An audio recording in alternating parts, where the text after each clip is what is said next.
Hello everyone, welcome back to our channel. आज हम अपनी क्लास में करने वाले हैं अपने कल के कंसेप्ट को वापस कंटिन्यू। तो उसके पहले थोड़ा सा देख लेते हैं कि कल की क्लास में हमने पढ़ा था अपने class 12th economics chapter number 1 national income के अंदर इकोनॉमी क्या होती है, 4 सेक्टर्स क्या होते हैं, हाउस होल्ड, फर्म, गवर्नमेंट और फॉरेन सेक्टर। फिर हमने पढ़ा था सर्कुलर फ्लो और उसके बाद लीकेज इंजेक्शन के साथ हमने स्टॉक फ्लो करके कर दिया था चैप्टर को कल खत्म। आज हम करने वाले हैं इसके आगे की चीजें। तो स्टार्ट करते अपनी आज की क्लास।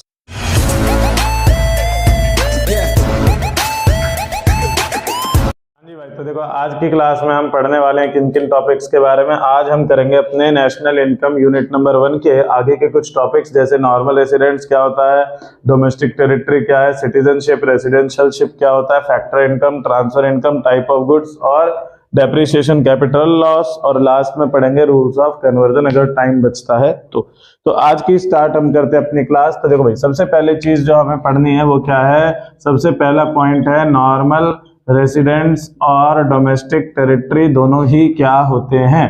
तो दोनों के बारे में हम पढ़ेंगे एक साथ, ताकि क्योंकि दोनों एक दूसरे से क्या है, थोड़ा रिलेटेबल कंसेप्ट है। तो देखो भाई, सबसे पहले बात क्या आती है, नॉर्मल रेसिडेंट्स। नॉर्मल रेसिडेंट्स का मतलब क्या है कि जो लोग हमारे देश के हैं, नॉर्मल मतलब हमारे देश में ही रहते हैं और हमारे देश में खाते कमाते हैं, साथ में जो अपने देश का बंदा बाहर किसी दूसरी कंट्री में गया है पर अभी उसको वहां पे पूरा 1 साल नहीं हुआ है, उसका इकोनॉमिक इंटरेस्ट अभी भी हमारी ही कंट्री में लाई करता है, उन सभी को हम कहते हैं क्या, नॉर्मल रेसिडेंट्स। इकोनॉमिक इंटरेस्ट लाई करने का मतलब है कि जैसे कोई यहाँ से गया तो जाते ही तो उसकी कैलकुलेशन उस देश में चालू हो नहीं जाएगी, कम से कम 1 साल का समय लगता है। तो इसलिए 1 साल से कम समय जिसको भी हमारे देश के बंदे को हुआ है उसको हम क्या मानेंगे, अपने देश का सिटीजन। तो नॉर्मल रेसिडेंट्स का मतलब देखो सिंपल क्या है, तो it refers to all those residents, कि ये हमारे वो सभी के सभी रेसिडेंट्स होते हैं हु रिसाइड्स, जो रहते हैं इनसाइड और आउटसाइड ऑफ कंट्री, जो चाहे हमारे देश के अंदर रहे चाहे देश के बाहर रहे, बट देयर इकोनॉमिक इंटरेस्ट, लेकिन उनका जो इकोनॉमिक इंटरेस्ट होता है, इकोनॉमिक इंटरेस्ट मतलब पैसा कमाने या खर्चा करने से रिलेटेड जो उनकी एक्टिविटी होती है, लाइज इन द कंट्री, वो अभी भी इस देश में ही लाई करती है। जैसे यहाँ पे किसको हम मानते हैं कि जो person who is outside of country, जो पर्सन हमारे कंट्री के बाहर गया हुआ है, लेकिन किस कंसेप्ट के साथ गया है, but for less than 1 year, लेकिन अभी उसको वहां पे गए हुए 1 साल पूरा नहीं बीता, अभी उसको 1 साल से कम ही समय हुआ है, तो उसको हम क्या मानेंगे, नॉर्मल रेसिडेंट्स। इसके अलावा जो अपनी कंट्री से किस पर्पस से गया हो, किसी ट्रेड पर्पस से गया हो, ट्रेड पर्पस कह लो, या मान लो ट्रैवलिंग के लिए कोई गया है, ट्रैवलिंग के अलावा हमारी कंट्री का कोई मिलिट्री वाला बंदा है, ठीक है, मिलिट्री के अलावा इसमें एम्बेसीज वगैरह जो हैं वो उनका, अगर एम्बेसीज में कोई रह रहा है बाहर की कंट्री में, अपनी कंट्री का बंदा वहां की एम्बेसी में जॉब वगैरह करता है, तो उन सबको हम क्या समझते हैं कि वो हमारे ही देश के लोग हैं, इन्हें चाहे कितना ही टाइम क्यों ना हो जाए। जैसे मान लो ट्रेड पर्पस से हमारे इंडिया के अंदर ही तमिलनाडु के लोग जो है वो श्रीलंका की तरफ जाते रहते हैं, तो वो श्रीलंका के नहीं कहलाएंगे, वो कहलाएंगे अपने देश के, क्योंकि वो सुबह जाते हैं शाम को वापस आ जाते हैं। ठीक, जॉब पर्पस, ट्रेड पर्पस या ट्रैवलिंग, कोई मान लो घूमने के लिए चला गया लंदन, तो वो ज्यादा दिन तो जाएगा नहीं, हद से हद महीना 2 महीना, ठीक है, उससे ज्यादा तो जाएगा नहीं वो, तो इसलिए उसको भी हम किस में मानेंगे, अपने नॉर्मल रेसिडेंट्स में। मिलिट्री कभी किसी कंट्री से डायरेक्टली लिंक्ड नहीं होती है, मतलब मिलिट्री जो है वो बॉर्डर पे सेवा करती है, ठीक, तो इसलिए उनको भी हम नहीं मानेंगे कि वो दूसरी कंट्री में अगर चला गया तो उस कंट्री का ही हो जाएगा।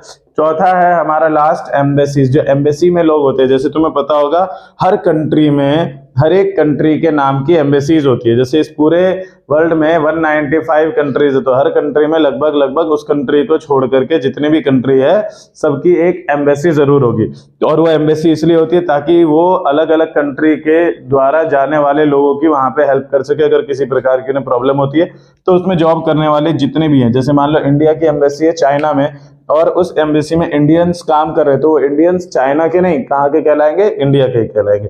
तो ये तो हो गया नॉर्मल रेसिडेंट्स। डोमेस्टिक टेरिटरी क्या है, तो देखो डोमेस्टिक का मतलब क्या होता है, डोमेस्टिक को हम हिंदी में कह देते हैं घरेलू, और टेरिटरी का मतलब क्या हो जाता है, तो सर टेरिटरी का मतलब हो जाता है बाउंड्री, कि जो हमारी घरेलू बाउंड्री के अंदर पाए जाते हैं, चाहे वो अपने देश का हो चाहे वो किसी भी देश का हो, अगर वो हमारी कंट्री की बाउंड्री के अंदर रह रहा है, वहीं इनकम जनरेट कर रहा है, वहीं पे खर्चा कर रहा है, मतलब उसको भी हमारे देश में 1 साल से ज्यादा जिसको भी हो गया, तो उस सबको हम अपने देश का ही समझेंगे, मतलब देश की डोमेस्टिक इनकम कैलकुलेट करने में उनका योगदान रहेगा।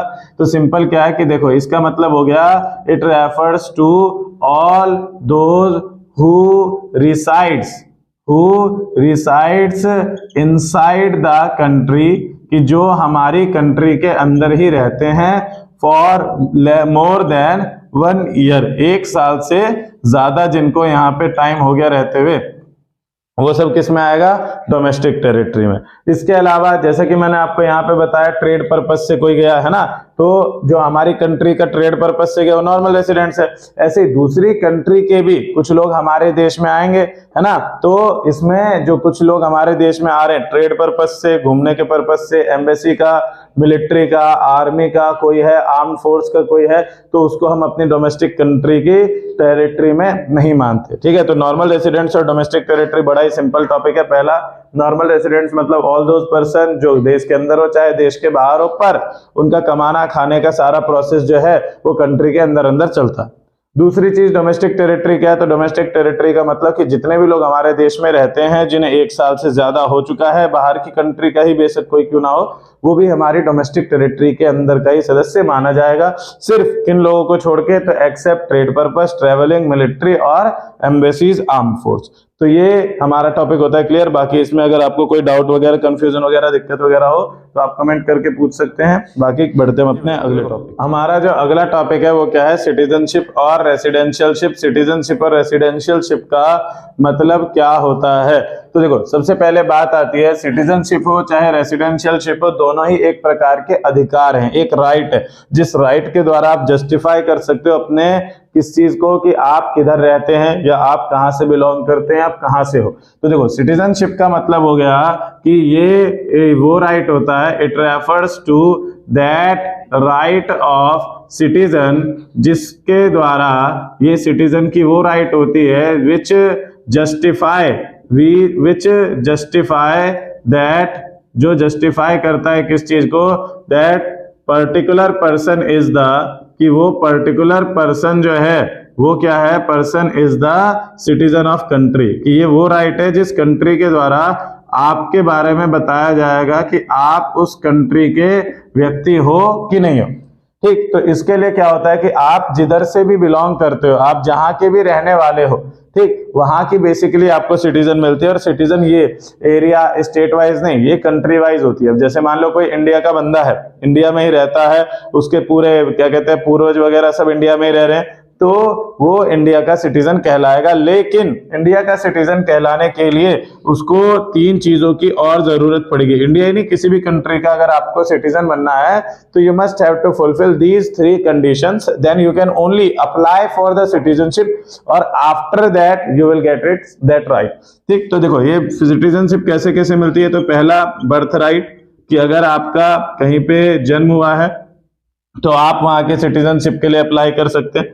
दूसरा, अगर आपकी किसी दूसरी कंट्री में शादी हो गई है तो शादी होने के बाद आप उस कंट्री में सिटीजनशिप अप्लाई कर सकते हो। और लास्ट है लीगली रेसिडेंस, अगर आपका है वहां पे residence for more then 5 year, अगर आपको वहां रहते हुए 5 साल से ज्यादा हो गए हैं तो आप सिटीजनशिप के लिए अप्लाई कर सकते हो, तब आप वहां के नागरिक कहलाओगे। फॉर एग्जांपल, मान लो मैं यहां से चला गया, कहाँ, चाइना चला गया, तो मैं वहां चाइना जाने के बाद मैं चाइना का नहीं हो जाऊंगा। अगर मैंने वहां पे जाकर के, मतलब मान लो मेरा वहां जन्म हुआ होता तो मैं अप्लाई कर सकता था, या मान लो मेरी वहां के किसी से शादी हो गई तो मैं अप्लाई कर सकता हूँ, या अगर मुझे वहां रहते हुए 5 साल से ज्यादा हो गए हैं तो मैं अप्लाई कर सकता हूं। ध्यान से सुनो इस बात को कि अगर आप अप्लाई करोगे तब मिलेगा, ये नहीं कि इन 3 में से कुछ भी इंसिडेंस हो गए तो आप सिटीजन बन गए। 3 के बाद अप्लाई भी करना होता है। जैसे आपका इंडिया में जन्म होता है तो आपका जन्म प्रमाण पत्र बनता है कि नहीं बनता है, बर्थ सर्टिफिकेट, वो किस लिए बनता है, इसी चीज को जस्टिफाई करने के लिए कि आप कहाँ के सिटीजन हो। फिर बात आती है दूसरा, रेसिडेंशियलशिप क्या है। तो ये देखो सिटीजनशिप एक तरीके से कहा जाए परमानेंट एड्रेस, और रेसिडेंशियलशिप कौन सा, रेसिडेंशियल एड्रेस। तो ये राइट कब मिलता है, तो इस राइट के लिए आपको ये तीनों प्रकार के काम नहीं करनी होती है। It refers to that right ये हमारा सिर्फ वो राइट है विच जस्टिफाई, जो जस्टिफाई करेगा किस चीज को, आर रेसिडेंस इन कंट्री, कि जो हमारी मौजूदगी को बस क्या करने वाला है, एड्रेस करने वाला है कि हाँ हम उस कंट्री में रहते हैं कि नहीं। और ये चीज हमें कब मिल जाती है, तो जब आप किसी भी कंट्री में रह जाओ फॉर मोर देन 1 ईयर, 1 साल से ज्यादा टाइम आपको कहीं पे भी हो गया तो आप वहां के रेसिडेंस कहला सकते हैं। तो अभी हमने 2 टॉपिक पढ़े, सिटीजनशिप, रेसिडेंशियलशिप। सिटीजनशिप का मतलब सिंपल है कि जब आप किसी भी कंट्री के सिटीजन कब कहलाओगे, जब आपको 3 चीजें हो जाएंगी, बर्थ राइट, मैरिज और क्या कहते हैं legal stay for more then 5 year. ये 3 में से कोई एक चीज हो गई तो आप अप्लाई कर सकते हैं। ये वो राइट होता है जो जस्टिफाई करता है कि आप जो हो, जिसने भी अप्लाई किया है वो पर्टिकुलर पर्सन सिटीजन है उस देश का। दूसरा अपना है रेसिडेंशियलशिप। ये कौन सा राइट है, जो बस इसको बताता है कि हाँ हम वहां रहते हैं, ठीक। तो वहां पे जो 1 साल से ज्यादा रह गया, अब 1 साल से ज्यादा का मतलब किसी को 50 साल हो गए तो वो भी इसमें ही आएगा, जिस किसी को 1 साल 1 महीना हुआ है तो वो भी रेसिडेंशियलशिप में आएगा। तो ये दोनों राइट क्लियर सबको, कोई दिक्कत, डाउट, परेशानी, समस्या तो कमेंट करके बताएं, अदरवाइज हम बढ़ते हैं अपना आगे की तरफ। भाई तो देखो हमारा जो ये सिटीजनशिप और रेसिडेंशियलशिप है, इस टॉपिक के बाद कुछ बच्चों का क्वेश्चन ऐसा आता है कि सर सिटीजनशिप रेसिडेंशियलशिप में फर्क जो है उसको थोड़ा सा डिटेल में बताओ। तो डिटेल में बताने के लिए हम लेते हैं एक एग्जांपल। देखो जैसे एग्जांपल ये है कि मान लो एक लड़का है जिसका नाम है सौरभ, क्या नाम है, सौरभ, और सौरभ के फैमिली में उसके मम्मी और मतलब उनकी मदर और उनके फादर रहते हैं और वो अभी इस दुनिया में आए नहीं है। जस्ट इमेजिन वो अभी दुनिया में आए नहीं है और उनके किसी रिलेटिव की शादी होने वाली है, किसमें, लंदन में शादी होने वाली है उनके किसी रिलेटिव की। तो जब उनके मम्मी और पापा लंदन जा रहे थे तो अनफॉर्चुनेटली एट दैट टाइम उनकी मम्मी मान लो प्रेग्नेंट थी, और होता क्या है कि उसका जो बर्थ हुआ वो बर्थ मान लो हो गया किधर, लंदन में पहुंचने के बाद। तो बर्थ उनका कहां पे हो रहा है, लंदन में हो रहा है, तो he can also apply for the citizenship of London, कि वहां पे उनका जन्म हुआ है इसलिए वो वहां के सिटीजनशिप को अप्लाई कर सकते हैं। और नहीं अगर करते हैं तो इंडिया के ही कहलाएंगे। दूसरी बात यह है कि ये तो हो गया कि आपका बर्थ हुआ, that's why you are getting that right, ठीक। अगर आप मान लो किसी जॉब पर्पस से, किसी स्टडी के पर्पस से आप गए दूसरी कंट्री में, आपने अपने स्टूडेंट वीजा लगवा रखा है, स्टूडेंट वीजा लगवाने के बाद आपकी पढ़ाई खत्म हो गई, फिर उसके बाद आपने क्या किया, आपने वहां जॉब के पर्पस से वापस से गए और वहां पे आपको 5 साल से ज्यादा हो गया, तो भी आपके पास अधिकार है कि you can apply for the citizenship of that country. लेकिन अगर आप सिटीजनशिप अप्लाई नहीं करते हो तो भी अगर 1 साल से ज्यादा हो गया तो आप रेसिडेंस तो कहलाओगे। रेसिडेंस के लिए अप्लाई नहीं करना पड़ता, वो तो नॉर्मल अपना एड्रेस में आ जाता है कि हाँ भाई हम यहाँ पे इतने टाइम से रह रहे हैं। तो सिटीजनशिप और रेसिडेंशियलशिप में फर्क ये है कि आप यहाँ से लंदन गए, ठीक, और छोटे मोटे पर्पज से गए तो आप वहां के सिटीजन नहीं हो, आप इंडियन ही कहलाओगे, है ना। लेकिन after applying for the citizenship you can also be called the London वासी, आप फिर लंदन वासी भी कहला सकते हैं। तो सिटीजनशिप रेसिडेंशियलशिप में ये फर्क है कि मान लो कोई लंदन में गया, 1 साल से कम टाइम हुआ है तो वो इंडियन ही है, 1 साल से ज्यादा हो गया, ठीक है, 5 साल पूरे नहीं हुए तो भी वो इंडियन ही है, 5 साल से ज्यादा हो गया पर उसने अप्लाई नहीं करा तो भी वो इंडियन ही है। लेकिन अगर उसने अप्लाई कर दिया तो he will be factor income और ट्रांसफर इनकम।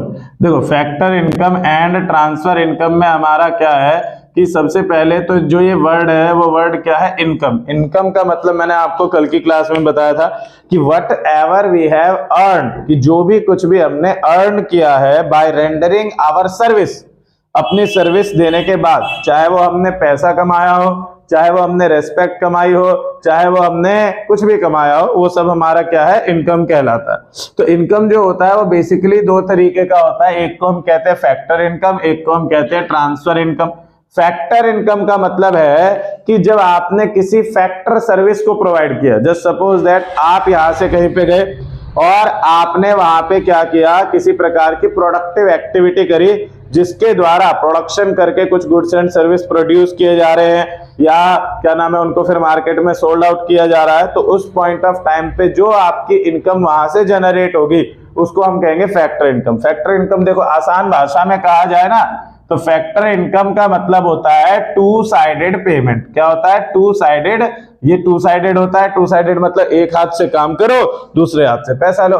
ट्रांसफर इनकम जो है ये क्या है, it is called one sided. इसको हम क्या कहते हैं, वन साइडेड, मतलब बस एक तरफ से होता है, जरूरी नहीं है दूसरी तरफ से होगा ही होगा। अब मान लो एग्जांपल के तौर पे मैं गया कहीं पे जॉब करने, मैंने वहां जॉब करी, तो जॉब करने के बाद मुझे वहां से क्या मिली, मैंने जॉब की, मुझे सैलरी मिली, that is called my factor income.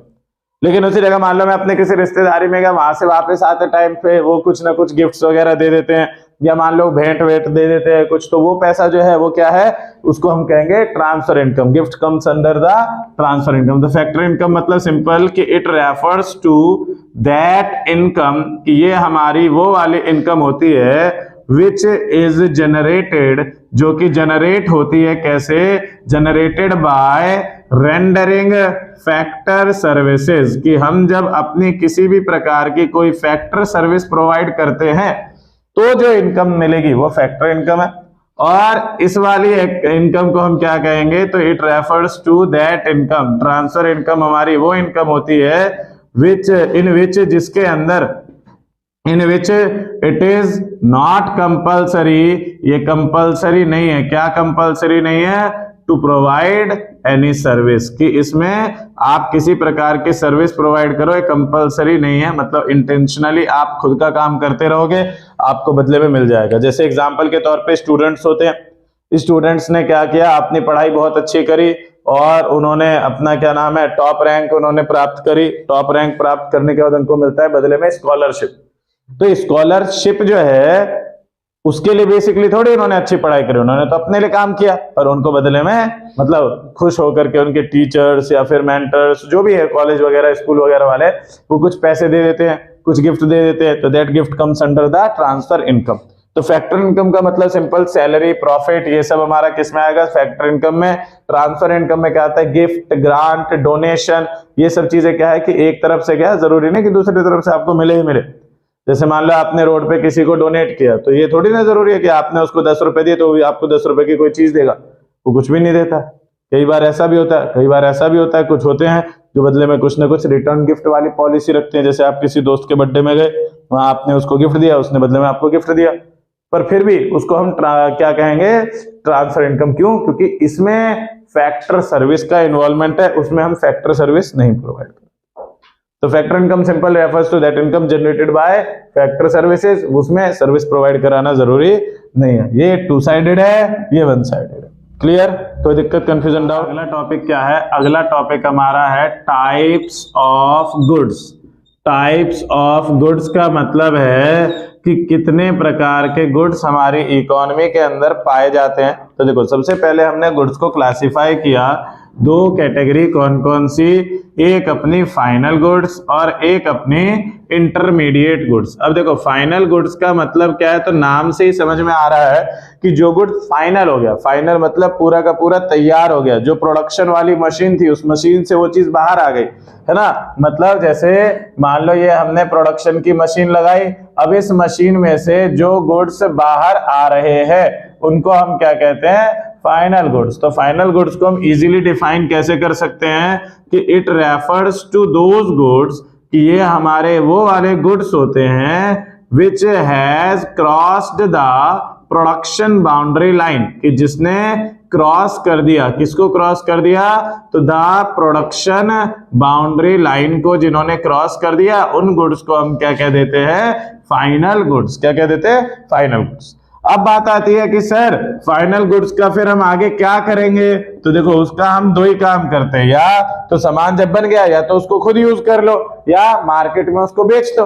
तो अगर आपने खुद यूज किया फॉर योर सेल्फ कंजम्पशन, तो that goods will be considered as consumer goods. कौन से गुड्स कहलाएंगे, वो कंज्यूमर गुड्स। लेकिन अगर उसी चीज को आप अपने बिजनेस में अगर यूज करते हैं तो उसको हम कहते हैं कौन से गुड्स, कैपिटल गुड्स। तो इसी चीज के साथ हम इस डेफिनेशन में क्या जोड़ देंगे कि it refers to those goods which has the product which has cross the production boundary line and now it is used. अब उसका इस्तेमाल होने वाला है किस लिए, फॉर कंजम्पशन, या तो हम कंजम्पशन करने वाले हैं, और एज एन इन्वेस्टमेंट, या फिर हम उसको इन्वेस्टमेंट के तौर पे बिजनेस में यूज करेंगे। अब बात आती है कि सर ये जो कैपिटल गुड्स है, कंज्यूमर गुड्स है, इनका मतलब क्या होता है। तो देखो, कंज्यूमर गुड्स मतलब सिंपल जिस गुड्स को हमने खुद के कंजम्पशन के लिए इस्तेमाल किया, है ना। कंजम्पशन, कंज्यूमर गुड्स मतलब क्या, तो goods which were used, goods which were used for self consumption, कि जिसको हम सेल्फ कंजम्पशन के लिए यूज कर रहे हैं। सेल्फ कंजम्पशन मतलब खुद यूज नहीं, इकोनॉमी के अंदर भी लोग उसको बस अपने नॉर्मल लाइफ में यूज करने के लिए अगर इस्तेमाल करते हैं तो उसको हम कहते हैं कंज्यूमर गुड्स। और कैपिटल गुड्स का मतलब है कि जब उसी गुड्स को यूज किया जा रहा है, goods used for producing other goods, कि जिस गुड्स का इस्तेमाल किया जा रहा है किस लिए, कि उसके द्वारा किसी दूसरे प्रकार के गुड्स को बनाया जाए या फिर क्या कहा जाए इन्वेस्टमेंट के तौर पे यूज करेंगे, तो उसको हम कह देंगे कैपिटल गुड्स। तो देखो फाइनल गुड्स मतलब simple it refers to those goods which were used which has cross the production boundary line and now it is used for consumption और as an investment.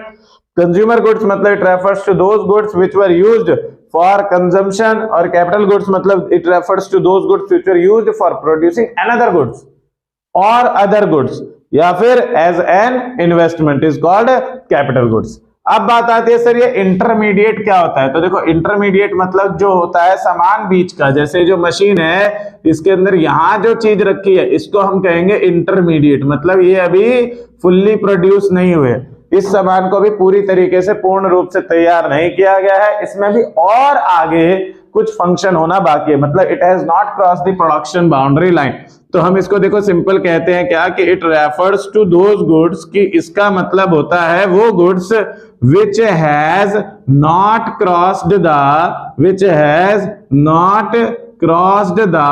Production boundary line, जिसने production boundary line को अभी cross नहीं किया है, और जो पूरी तरीके से प्रोड्यूस नहीं हुए हैं उनको यूज कैसे किया जाता है, तो यूज्ड एज रॉ मटेरियल्स। किस तरह यूज करेंगे, रॉ मटेरियल्स की तरह, मतलब और आगे यूज करेंगे, और फॉर फर्दर इन्वेस्टमेंट की, या फिर उसको हम और आगे क्या करेंगे फर्दर रीसेल करने के लिए यूज करेंगे, तो वो हो गया हमारा इंटरमीडिएट गुड्स।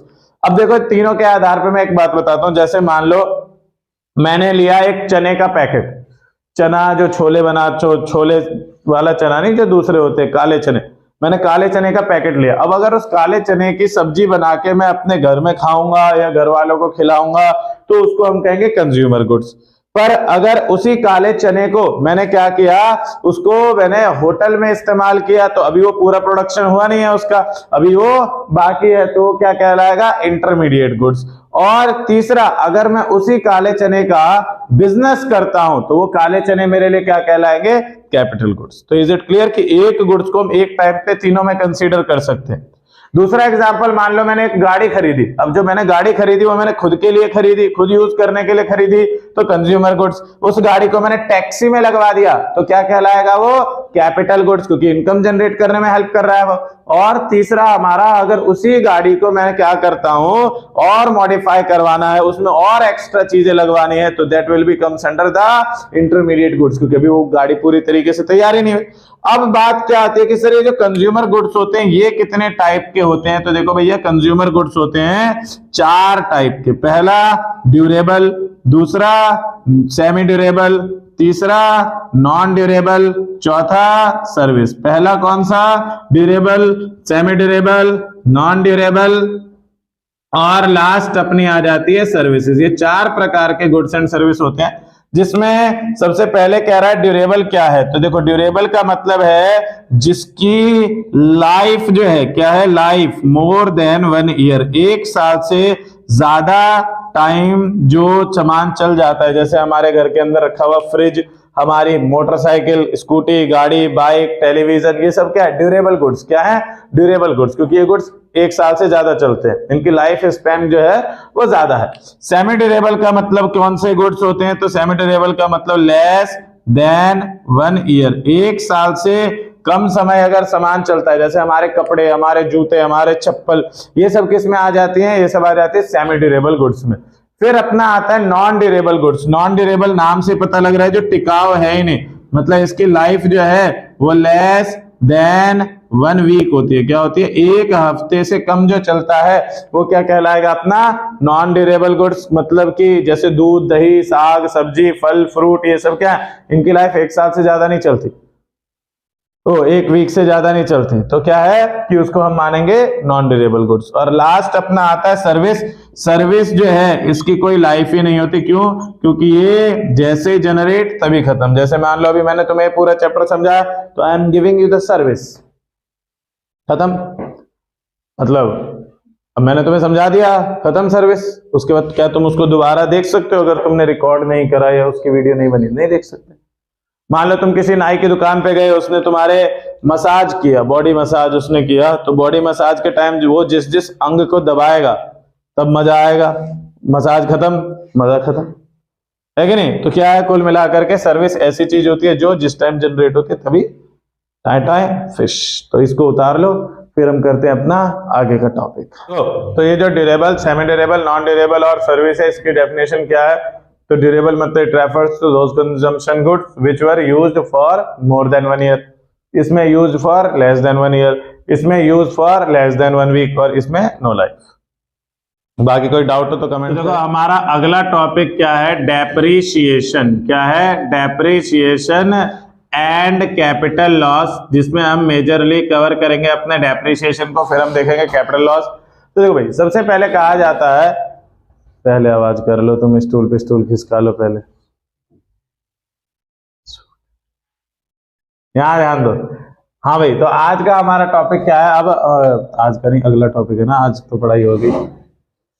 हाँ जी भाई, तो देखो अगला टॉपिक अपना क्या था? डेप्रिसिएशन और कैपिटल लॉस। तो इस वाले टॉपिक के अंदर हम मेजरली तो कवर करने वाले हैं डेप्रिसिएशन को, क्योंकि कैपिटल लॉस का उतना कोई मेजर रोल नहीं है, पर फिर भी हम उसको भी पढ़ेंगे। तो देखो सबसे पहले क्या है कि सर ये जो डेप्रिसिएशन होता है इसको हम हिंदी में कहते हैं मूल्यह्रास। क्या कहते हैं? मूल्यह्रास। मतलब किसी भी चीज के मूल्य की गिरावट आना, मूल्य में गिरावट आना, मूल्य में नुकसान आना, वैल्यू डिक्रीज हो जाना। तो यहाँ हम किस चीज की वैल्यू की बात कर रहे हैं? तो जो हमारे बिजनेस में, जो हमारी इकोनॉमी के अंदर जितने भी फिक्स्ड एसेट्स होते हैं, उन फिक्स्ड एसेट्स की वैल्यू टाइम पे बिकॉज ऑफ यूजिंग देम थोड़ी वैल्यू घटने लग जाती है। एग्जांपल के तौर पे मान लो मैं अभी एक नया मोबाइल फोन लेकर के आया, अब उस मोबाइल फोन को 1 साल से ज्यादा टाइम हो गया, तो क्या वो मार्केट में सेम प्राइस का बिकेगा? नहीं बिकेगा, उसकी वैल्यू थोड़ी डाउन हो जाएगी। उसी डाउन वाली वैल्यू को हम क्या कहते हैं? डेप्रिसिएशन। तो देखो डेप्रिसिएशन की डेफिनेशन क्या है कि it refers to fall in the value of, it refers to fall in the value of fixed assets. कि इसका मतलब क्या होता है कि जो हमारे फिक्स्ड एसेट्स होती है उनकी वैल्यू घट रही है। क्यों घट रही है? तो due to normal wear and tear, कि हमने उसको यूज करा और रख दिया, सेकंड हैंड का टैग लग गया, वैल्यू घट जाएगी। दूसरा, पासेज ऑफ टाइम, की टाइम बीत गया उस सामान को खरीदे हुए, ऑटोमेटिकली मार्केट में रेट डाउन हो जाएगा।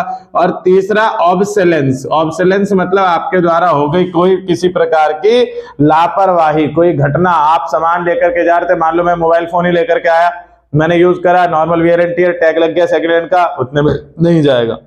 दूसरा, पासेज ऑफ टाइम, फोन लेके आया, डब्बा पैक, एकदम सील पैक है, सामान रखा हुआ है एकदम, 6 महीने बाद अगर मैं उस दुकान वाले को भी वापस करने जाऊंगा तो वो भी सेम प्राइस पे नहीं लगेगा कि सर इसका तो मार्केट का रेट ही डाउन हो चुका है, मतलब वैल्यू घट गई। और तीसरा, ऑब्सोलेंस, की मैं फोन चला रहा था कैसे? तो रास्ते से जा रहा था फोन चलाते हुए, अब क्या हुआ, अचानक एक गड्ढा आया, कुछ ऐसा आया कि मैं वहां हल्का सा हड़कड़ाया और मेरे हाथ से फोन नीचे गिर गया और फोन पे थोड़े बहुत क्या आ गए, डेंट वगैरह, क्रैक वगैरह आ गया। तो फिर क्या होगा, इससे उसकी वैल्यू घट जाएगी।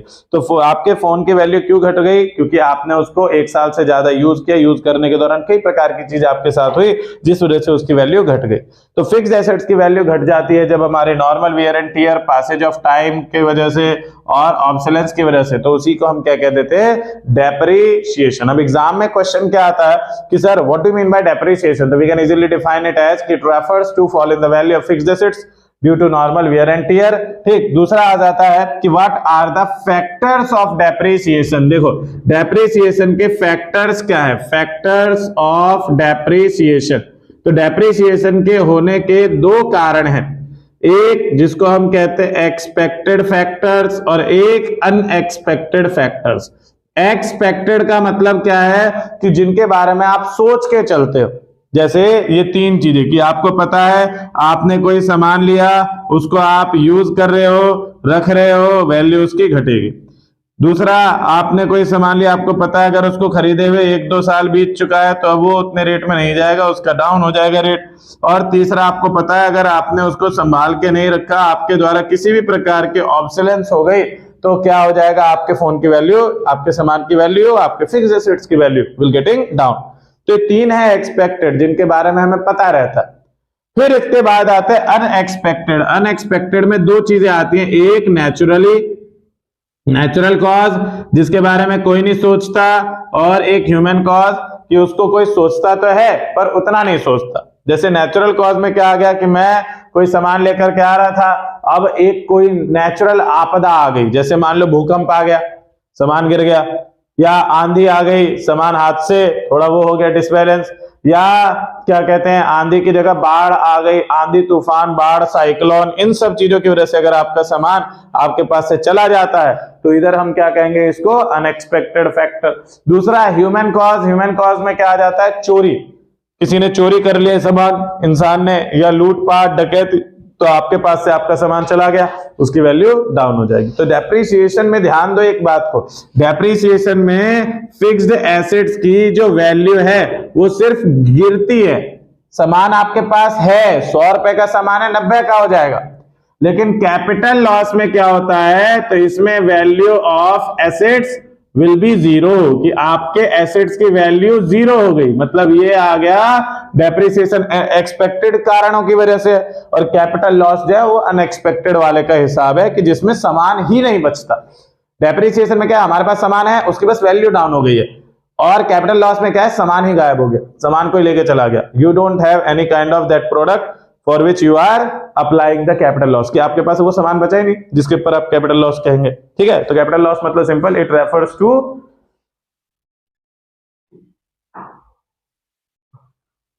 कैपिटल लॉस का मतलब सिंपल इसमें जिसमें वैल्यू हमारी एसेट्स की क्या हो जाती है, जीरो हो जाती है, और इसमें क्या होता है, एसेट्स की वैल्यू जीरो नहीं होती, इसमें बस एसेट्स की वैल्यू फॉल होती है।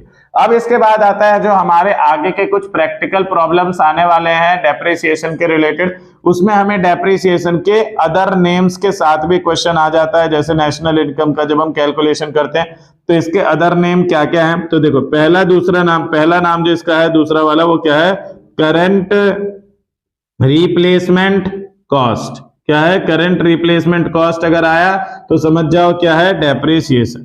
दूसरा, कंजम्पशन ऑफ फिक्स्ड कैपिटल अगर आया तो समझ जाओ क्या है सर, डेप्रिसिएशन।